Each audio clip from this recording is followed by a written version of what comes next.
ನಿನ್ನೆ ವಿಡಿಯೋದ ಮುಂದುವರೆದ ಭಾಗ ಇದೆ. ನಾವು ಮಂತ್ರಾಲಯಕ್ಕೆ ಹೋಗಿ ಅಲ್ಲಿ ದರ್ಶನ ತಗೊಂಡ್ಬಂದ ಈಗ ಇಲ್ಲಿ ಮುಂದೆ ನೆಕ್ಸ್ಟ್ 5 ದೇವಸ್ಥಾನ ತೋರಿಸ್ಕೊಂಡ್ ಬರ್ತಾರೆ. ಇದು ಫಸ್ಟ್ ನಮ್ಗೆ ಸಿಗೋದನ್ನ ಅಭಯಾಂಜನೇಯ ದೇವಸ್ಥಾನ.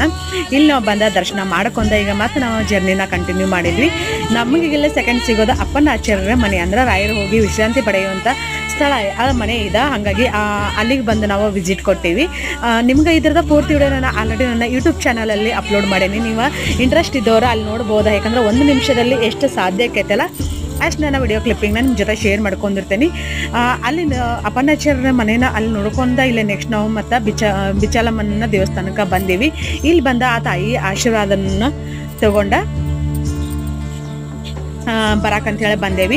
ಇವತ್ತಿನ ವಿಡಿಯೋ ಖಂಡಿತ ನಿಮ್ಗೆ ಎಲ್ಲರಿಗೂ ಇಷ್ಟ ಆಕೈತೆ ಅಂತ ಅನ್ಕೋತೀನಿ. ಇಲ್ಲಿ ಹೊಸದಾಗಿ ದೇವಸ್ಥಾನ ಆಗತೈತಿ. ಬಹುಶಃ ಈ ಮೂರ್ತಿನ ಅಲ್ಲಿ ಪ್ರತಿಷ್ಠಾಪನೆ ಮಾಡ್ತಾರಂತ ಅನಿಸ್ತೈತಿ. ನಾನು ಹೇಳಿದ್ನಿಲ್ಲ ಬಿಚ್ಚಾಲಮ್ಮನ ದೇವಸ್ಥಾನ ಇದೆ ಅಂತ ಹೇಳಿ. ನಮ್ಮ ಜೊತೆ ನೀವು ವಿಡಿಯೋನ ನೋಡಿ ಖುಷಿ ಪಟ್ರ ಅಂತ ಅನ್ಕೋತೀನಿ. ವಿಡಿಯೋನ ಲೈಕ್